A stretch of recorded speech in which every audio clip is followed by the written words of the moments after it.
Hi everyone, we're back. This time we're going to review a book, and the book is 201 Great Questions for Married Couples. There's also a book like this for parents and children if you're interested, but the reason that we decided to do this is it's something that Hope and I do occasionally. It's just a way to kind of help out with communication and just kind of remember good times in our lives. And there's always room for growth and ways to improve and that kind of stuff in marriage. And so we use this sometimes just to kind of learn new things about each other, learn better ways to communicate with one another, that kind of stuff. So we thought we'd share it with you, thought it might be useful. The author is Jerry D. Jones. It's not the owner of the Dallas Cowboys, by the way. And I believe he's originally from Colorado. So, yeah, we're just gonna go through and answer some questions, but I'll give you some examples of some questions, that we're not gonna answer, just so you get a feel for what the book's like if you're maybe interested in checking it out.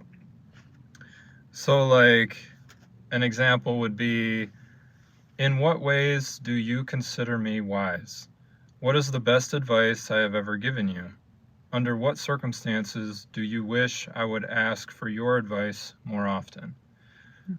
Another one is, describe a time when I did something that surprised you in a pleasant way. What was it you most enjoyed about this surprise? So that's just an example of some questions. They do go a lot deeper, more personal, more in-depth, that kind of stuff.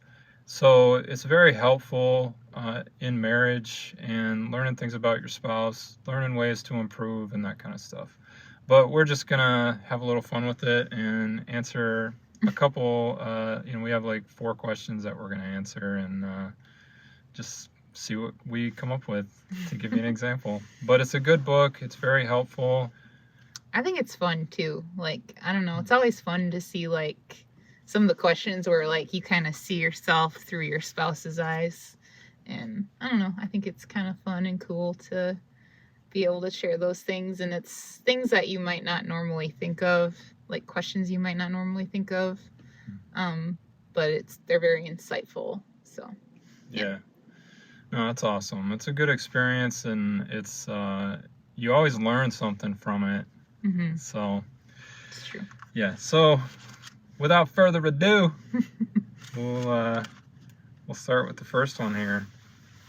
All right. If we could both run away and join the circus, what jobs would we want to get? What would you most enjoy about the experience? So I have a pretty quick answer for this one. I don't know if you do, but I think I would most enjoy working with horses or elephants, doing any of the taking care of them, maybe training them. I know circuses often used to have elephants, and I think elephants are really cool animals. They're really smart, and I don't know, they just seem like they have a sweet side of them too, even though they're so big. And then there's also the trick horses and stuff. I don't know if I'd get into all that, but I think I would just enjoy taking care of them and spending time with them, and I don't know, that kind of a thing. So I don't think I would do anything very performance related in the circus, but I'd be the animal care person. So yeah, that's cool. I think for me, I'm kind of borderline between two things. One is I kind of picture the clowns and the way they get in and out of their small cars and goof off and do all their fun things, and they're always making people happy and smile. And the tamers, so the tigers and the lions and the bears and all that kind of stuff, I find that kind of stuff interesting. I don't know, there's just something about those animals, and especially me having experience working with dogs and doing search and rescue. it's amazing what animals can do and the relationship you can build with them. And they're so much more powerful or so much more skilled in different areas than humans are with their natural instincts, and the way that we can harness those things, I think, is just interesting. So those are things that I could think of. I thought for sure, like, if I had to answer it on your behalf, I would say you would be like a lion trainer. Not necessarily like a tamer, but like a trainer, because you're very good with like dog training and stuff. So I think you would have skills in that too. Awesome. Be like, listen here, lion. Get it together. The next question is, in your opinion, what is the greatest myth about love? What is the greatest myth about marriage? One thing that comes to my mind about marriage, and this was something that I would say that I had to learn on my own, and it took time to learn it. But like, about marriage, before marriage, I always thought, like, if I get married, I'm not going to be able to do all the things I wanted to do in my life. And what I realized was that's not true. What's true about marriage is that, in our experience at least, is we still want to like try to achieve our goals and obtain those things that we wanted to do all our lives. But now we have a support system to be able to do it, someone to encourage you, someone to stand by you and help you through the hard times. And you're actually probably more likely to achieve those goals when you have someone by your side that will support you in those things. And the myth to me about marriage was that, oh, no, I'm just going to be a husband, and that's all I'm going to be, is a husband. And it's just like you feel like your life will be over or something.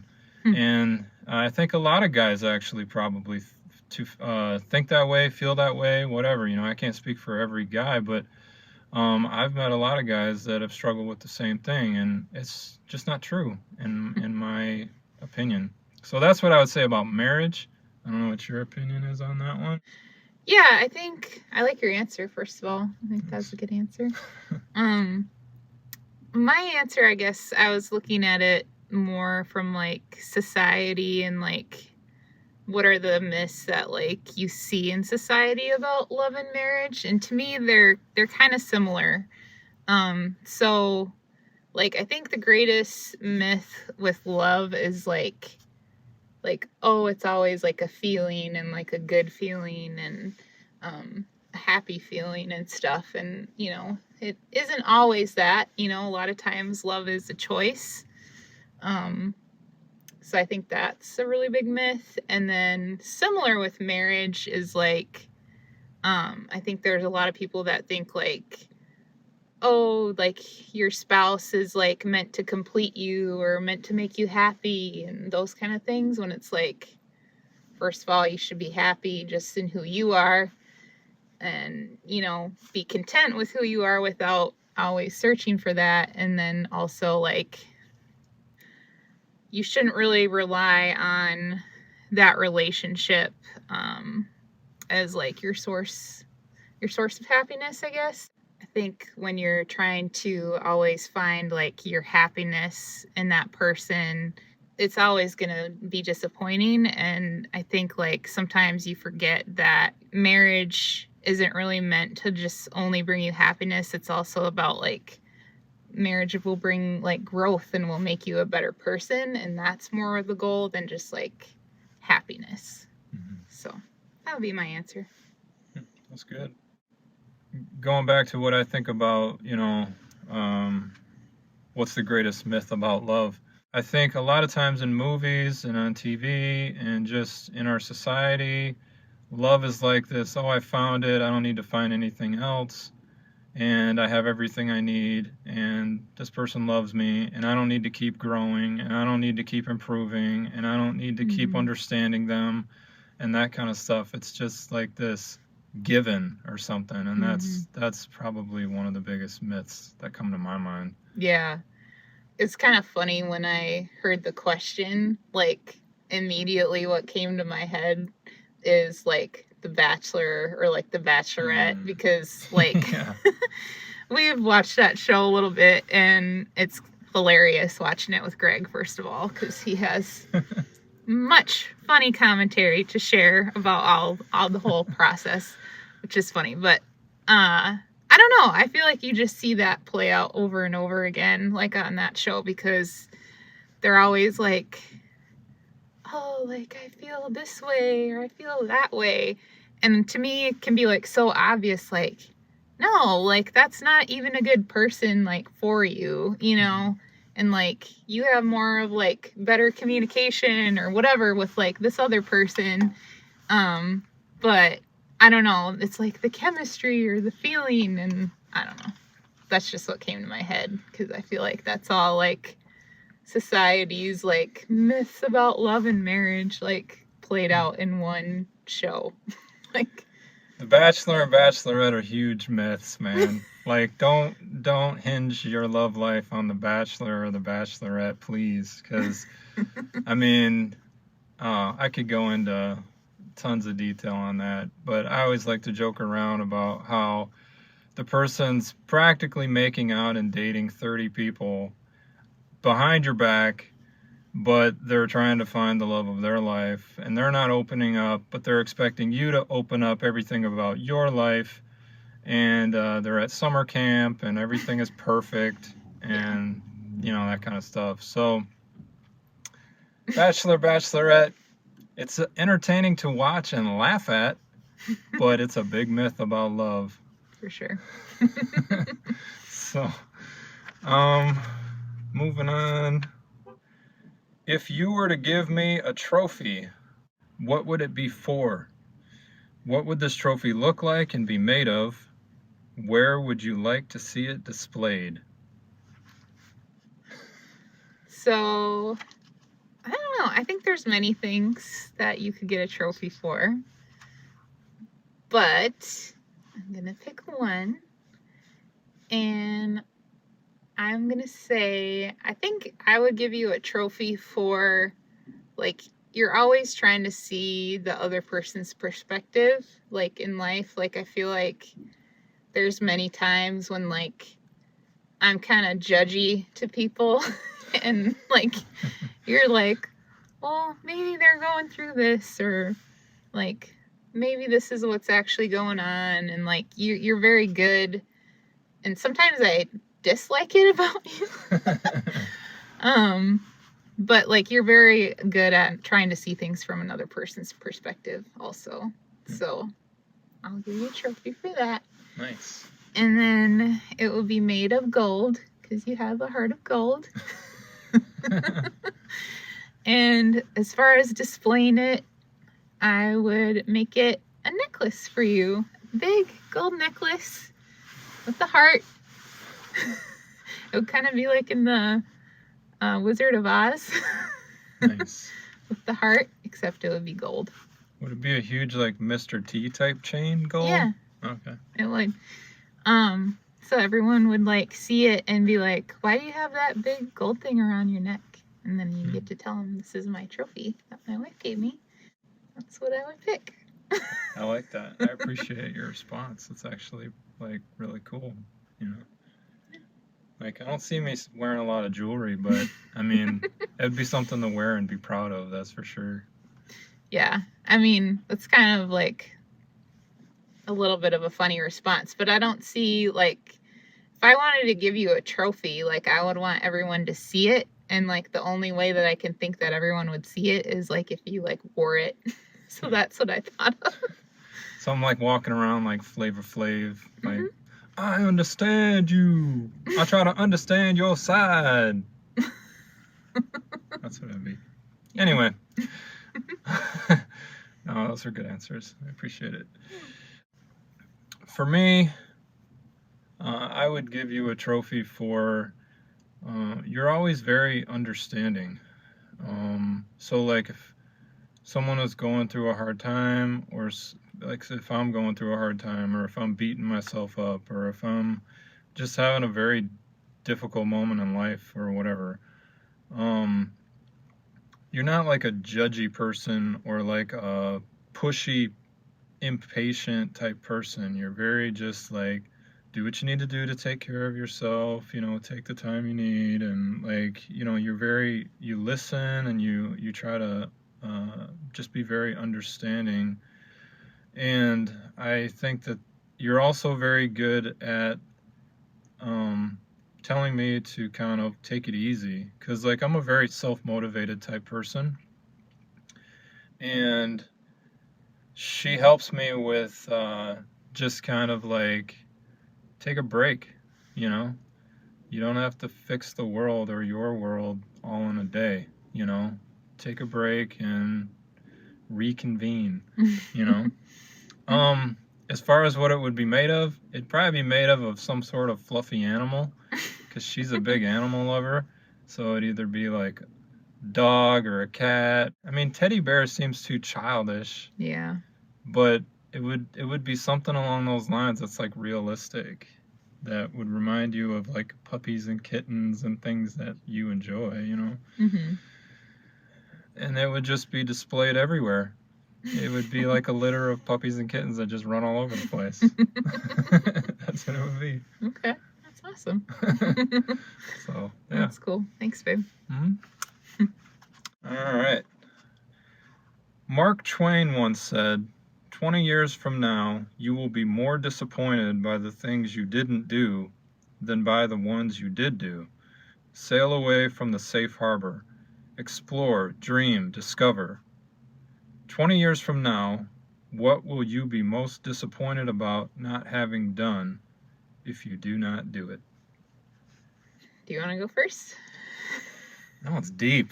That one's like real hard. Yeah. But I'm open to going first. I don't even know if I have. The only thing that can come to my mind right now, and this is going to sound kind of weird, but I'm very grateful for the life that I've had. And if you know me, you know that I've endured a lot of things in my life, just like everybody has probably. And like I said earlier, I'm a very self-motivated type of a person. And I can honestly say in my life that anything that I thought I should do, I've tried to accomplish it, and I've tried to go do it and do the best I can at it.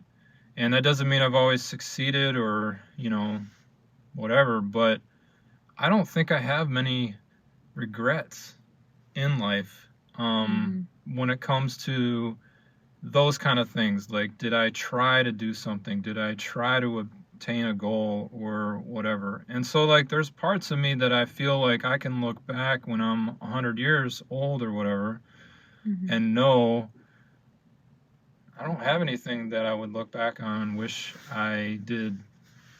There are things that maybe I wish I would have done differently or handled in a better way or those kind of things, But I don't think, like, from a professional standpoint or from a relational standpoint or from a spiritual standpoint or those type of things, like, I can't really pinpoint anything that, I just let that slip by and I didn't try, or I didn't at least put myself out there or whatever, I mean, I feel like I tried. And things can always be better, but I would say if I were to say anything, maybe just trying a little harder, but I don't have any real regret. Yeah, I mean, I think I was thinking of the question, like, probably in a more superficial way than you were, maybe. But it's like, in 20 years, like, what do I want to have done? 'Cause, like, looking back, like, I feel like I'm the same. Like, I'm not really, like, I don't have a lot of regrets or anything, but looking to the future, I don't know, I think of more just basic things like trips that we want to go on, or like I really want to go on like a hot air balloon ride. Like, that would be cool to do with you, or just like different little, like, what? I'm laughing at myself because, like, I thought too deep about the question, Oh, no, I think that's like kind of typical for us though. Like, Greg is always like a very deep thinker, and I'm just like, on the surface while Greg's like jumping in the deep end. Like, no. Yeah, I don't know. I just think about like different adventurous things that would like be fun to do together. And I think like, I hope we get to do them. I think it's more about like those memories that hopefully we have so that when we're older we're like, oh, remember when we went here and there and did that. So yeah, I took it more along those lines of like what you hope to be able to do. But even with that though, I feel like I'm content, like regardless though too, because you don't have to like always be like meeting goals and like accomplishing everything. Sometimes it's more just being together and being happy with that. So Yeah, I agree. I mean, one thing that kind of comes to my mind is, man, am I even going to be able to crawl into a hot air balloon? Like, can I stand that long? Those type of things. Yeah. I could see those things like when I'm older and you're just like, man, I wish I would have gotten that hot air balloon when I could stand more than 5 minutes, So those are, yeah, I agree, like that kind of stuff. Yeah, like I hope our bodies will allow us to do some of those things still in the next 20 years, and we'll see what happens. Yeah. Yeah, it's crazy. I mean, even being as young as I am, when you have experienced something where you were physically able to do it, and then you find yourself not able to do it to that same level, or maybe not even at all anymore, it does make you think of those things down the line. But I think there's also an acceptance that comes with aging. That's just my personal opinion. And I probably can't speak to it as much because I'm still kind of young, but there probably is an acceptance to like, just being content and knowing you did what you could with your life and those kind of things. And there's always things you could have done more or differently or whatever. And I just think you can drive yourself crazy if you think too much. Yeah. But anyway, I mean, that's kind of our idea of what we do with this book. It goes a lot deeper than that, like I said, with some of the questions.